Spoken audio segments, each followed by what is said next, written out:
Good morning. അപ്പോൾ ഇന്ന് നമുക്ക് ഭയങ്കര ഒരു സന്തോഷമുള്ള ദിവസമാണ്. കാരണം എന്താണെന്ന് വെച്ച് കഴിഞ്ഞാൽ നമ്മുടെ ഹോസ്റ്റലിലെ ഓണാഘോഷ പരിപാടിയും കാര്യങ്ങളൊക്കെയാണ്. അപ്പം നമ്മളതിന് പോകാൻ വേണ്ടി ഇതേ റെഡിയായി കേട്ടോ. മണിയും രേഷുവും റെഡിയായി, അവൾമാരും അങ്ങോട്ടേക്ക് പോയി. ഇനിയിപ്പം ഞാനും സ്നേഹമോളും വിനീതയും കൂടി ഇനിയേ അങ്ങോട്ടേക്ക് പോയാൽ മതി. ഞങ്ങളെ ഒരുങ്ങാനുണ്ടായിരുന്നുള്ളൂ. അവൾമാർ സാരി ഉടുത്തതുകൊണ്ട് ആദ്യമേ റെഡിയായി പോയി.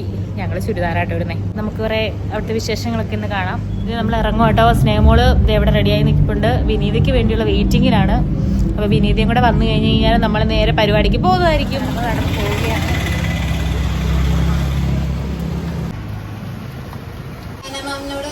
ഏറ്റവും നന്ദി ഞാൻ അതിൽ തന്നെ പറയുകയാണ്. ചിന്തിക്കാത്ത ഒരാളുണ്ടെന്നുണ്ടെങ്കിൽ മാത്രമേ അത്രയും ഡിസിപ്ലിൻഡ് ആയിട്ടൊരു സ്ഥാപനം കൊണ്ടുപോകൂ.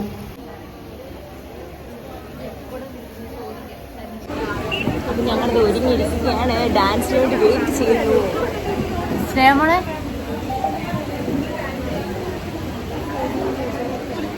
ഞങ്ങൾ വെയിറ്റ് ചെയ്യുന്നു. ആദ്യം തന്നെ ഒരു ക്ലാസിക്കൽ ഡാൻസിനാണ് സ്റ്റാർട്ട് ചെയ്തത്.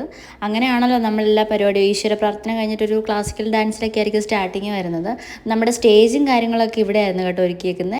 അത് നമ്മുടെ ഫെമ്മി ഫോർട്ടിൻ്റെ ഹോസ്റ്റലിൻ്റെ മെസ്സിൻ്റെ അവിടെയാണ് സ്റ്റേജും കാര്യങ്ങളൊക്കെ സെറ്റ് ചെയ്തത്. നമുക്ക് 2 ഹോസ്റ്റലാണുള്ളത്. ഒന്ന് ഞങ്ങളുടെ ഹോസ്റ്റലും അത് കഴിഞ്ഞിട്ട് പുതു റോഡ് എന്ന് പറയുന്നൊരു സ്ഥലത്ത് വേറെ ഒരു ഫെമ്മി ഫോർട്ടും ഉണ്ട്. അപ്പോൾ നമ്മുടെ 2 ഹോസ്റ്റലിലെ പിള്ളേരൊക്കെ ആയിട്ടാണ് പരിപാടിയും കാര്യങ്ങളൊക്കെ നടത്തിയത്. പിന്നെ ഞങ്ങളുടെ ഡാൻസ് അങ്ങ് സ്റ്റാർട്ട് ചെയ്തു. ഞങ്ങൾ 3 പേരെ ഉണ്ടായിരുന്നുള്ളൂ ഡാൻസിന്. ഉണ്ണിയും സ്നേഹമോളും ഒന്നും ഡാൻസിന് കൂടിയില്ല. 2 പേർക്ക് നല്ല മടിയായിരുന്നു. പിന്നെ വിനീതയും ഞങ്ങൾക്ക് 3 പേർക്കും അങ്ങനെ മടിയൊന്നും ഉണ്ടായിരുന്നില്ല. അതുകൊണ്ട് ഞങ്ങൾ ഡാൻസ് അങ്ങ് കളിച്ചു. ഏറ്റവും ലാസ്റ്റത്തെ ഫുൾ ഡാൻസ് ഒന്നും ഇതിൽ ഉൾക്കൊള്ളിക്കാൻ പറ്റിയില്ല. ലാസ്റ്റത്തെയാണ് ഈ കാണുന്നത്. നമ്മുടെ പാത്തൂസിൻ്റെ ഡാൻസാണ് കേട്ടോ. അങ്ങനെ രാവിലത്തെ പരിപാടി ഡാൻസും കലാപരിപാടികളുമായിട്ട് അങ്ങനെ അങ്ങ് പോയി. ആദ്യം ഇരുന്നവർക്ക് എല്ലാവർക്കും നമ്മളായിരുന്നു ഫുഡും കാര്യങ്ങളൊക്കെ വിളമ്പി കൊടുത്തുകൊണ്ടിരിക്കുന്നത്. അത് നമുക്ക് ഒരു രസമല്ലേ എല്ലാവർക്കും കൂടെ വിളമ്പിയൊക്കെ കൊടുക്കുന്നത്. അങ്ങനെ മണി ഇതേ അച്ചാറൊക്കെ വിളമ്പിക്കൊണ്ട് പോകുന്നു. സ്നേഹമോൾ ഇത് അതുവഴി പാത്രം കൊണ്ടൊക്കെ പോകുന്നു. പക്ഷേ എൻ്റെ കയ്യിൽ വെയിറ്റ് ഇല്ലാത്തൊരു സാധനമായിരുന്നു പപ്പടം. ഞാൻ പപ്പടം വിളമ്പിയത്. അത് കാരണം അവരെല്ലാവരും കൂടെ ഓരോ സംഭവങ്ങളൊക്കെ വിളമ്പി അതിൽ കൂടെ പോവുകയാണ്. പിന്നെ ഉച്ചയായപ്പോൾ നമ്മുടെ മെയിൻ പരിപാടിയാണ് സദ്യ. അപ്പോൾ അതിലോട്ടങ്ങ് കടന്നു. കുറേയധികം പിള്ളേരുള്ളതും കൊണ്ട് 2-3 തവണയായിട്ട് ഇരിക്കേണ്ടി വന്നു. അപ്പോൾ അതിനായിട്ടുള്ള സ്പേസ് ഇല്ലായിരുന്നു. അങ്ങനെ എല്ലാവരും കഴിക്കുവാണ്. ഞങ്ങളടുത്ത് കയറിയിരിക്കുക വെയിറ്റിങ്ങിൽ എല്ലാവർക്കും വിളമ്പിയൊക്കെ കൊടുത്തിട്ടൊക്കെ ഞങ്ങളും ഇങ്ങനെ വെയിറ്റ് ചെയ്തിരിക്കുകയാണ് ഫോണിലൊക്കെ തോണ്ടിക്കൊണ്ട്. അത് കഴിഞ്ഞിട്ട് ഞങ്ങളും പന്തലിൽ കയറിയിരുന്നു. ഞങ്ങൾക്ക് സീറ്റൊക്കെ കിട്ടി. നല്ല ഇലയൊക്കെ വിരിച്ച് ഞങ്ങൾ സദ്യ കഴിക്കാനുള്ള തയ്യാറെടുപ്പിലാണ്. എല്ലാം ഇരുന്ന് പായസമൊക്കെ കൂട്ടി കഴിക്കണം. സദ്യ കഴിച്ച് പകുതി ആയപ്പോഴാണ് പിന്നെ അത് വീഡിയോയിൽ കാണിക്കണമെന്ന് വിചാരിച്ചത്. അങ്ങനെ എല്ലാ കറികളും കാളനും തോരനും അതുപോലെ കുറേയധികം അച്ചാറും അങ്ങനെ കുറേ സംഭവങ്ങളുണ്ടായിരുന്നു. ഒരു സദ്യ ഉണ്ടാകുന്ന എല്ലാ സാധനങ്ങളും ഉണ്ടായിരുന്നു. എല്ലാവരും കൂടെ നിരന്നിരുന്ന് കഴിക്കുകയാണ്. ആ സമയത്ത് നിങ്ങളെയും കൂടെ ഒന്ന് കഴിച്ച് കാണിക്കാമെന്ന് വിചാരിച്ചു. ഇതേ വിനീതമോളൊക്കെ ഇരുന്ന് വെട്ടി വിഴുങ്ങുകയാണ്. അതുപോലെ ഞങ്ങളെല്ലാവരും കൂടെ ഒരുമിച്ചായിരുന്നു ഇരുന്നത്. അതിനുശേഷം ഫുഡ് കഴിച്ചൊക്കെ കഴിഞ്ഞതിന് ശേഷം നമ്മുടെ മെയിൻ ഐറ്റം അവിടെ പ്രത്യക്ഷപ്പെട്ടു. എന്താണെന്ന് അറിയാമല്ലോ, പായസമാണ്. പായസത്തിൻ്റെ കൂടെ ആ പപ്പടം കൂട്ടി അങ്ങ് കഴിക്കുമ്പോഴുള്ള ടേസ്റ്റ് അത് വേറെ തന്നെയാണ്. അതിൻ്റെ കൂടെ പപ്പടവും പിന്നെ ആ ചെറിയൊരു പഴമാണെങ്കിൽ ആ പഴവും കൂടി എടുത്തങ്ങ് കുഴച്ച് കഴിക്കുമ്പോൾ എൻ്റെ പൊന്നോ, അതിൻ്റെ ഒരു ടേസ്റ്റ് എന്ന് പറയുന്നത്. എനിക്ക് കൂടുതൽ ഇഷ്ടം സേമിയ പായസമാണ്.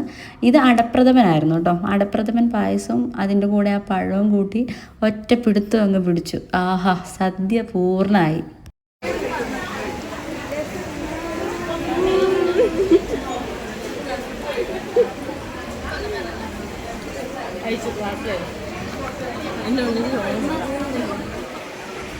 ഞങ്ങളങ്ങനെ സദ്യയൊക്കെ കഴിഞ്ഞ് ഞങ്ങളിങ്ങനെ ഇറങ്ങിയിരിക്കുകയാണ്. ഇനി വടംവലിയൊക്കെ ഉണ്ട്. വടംവലിയൊക്കെ അടിച്ച് പൊളിച്ച് വലിച്ചെടുക്കണം. ഇനിയൊന്നും ഇല്ല, തീർന്ന്. അടിപൊളി പരിപാടിയായിരുന്നു. ഇനിയും ഉണ്ട് ഉച്ച കഴിഞ്ഞൊരു പരിപാടി. അതൊക്കെ യൂട്യൂബ് ചാനൽ ചെറുതായിട്ട്. അപ്പം അതെല്ലാം കഴിഞ്ഞിട്ട് കാണാം. അത് കഴിഞ്ഞിട്ട് മ്യൂസിക്കൽ ചെയർ ആയിരുന്നു. അതിലെനിക്കാണ് ഫസ്റ്റ് പ്രൈസ് കിട്ടിയത്. അതിനുശേഷം നമ്മളെല്ലാവരും വടംവലിക്കായിട്ട് താഴോട്ട് പോയി.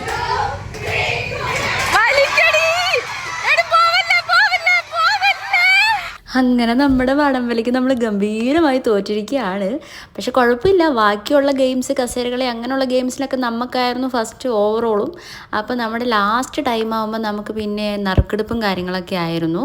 അത് കഴിഞ്ഞിട്ട് DJ ഒക്കെ ആയിരുന്നു. DJയുടെ വീഡിയോ ഒന്നും ഉൾക്കൊള്ളിക്കാൻ പറ്റിയില്ല, കാരണം ഫോണൊന്നും നമുക്ക് എപ്പോഴും കയ്യിലെടുക്കാൻ പറ്റിയിട്ടുണ്ടായിരുന്നില്ല. അപ്പോൾ നമ്മുടെ ഇന്നത്തെ വീഡിയോ ഇത്രേ ഉള്ളൂ. എല്ലാവർക്കും ഇഷ്ടപ്പെട്ടെങ്കിൽ ലൈക്ക് ചെയ്യുക, ഷെയർ ചെയ്യുക, സബ്സ്ക്രൈബ് ചെയ്യുക. Okay, by.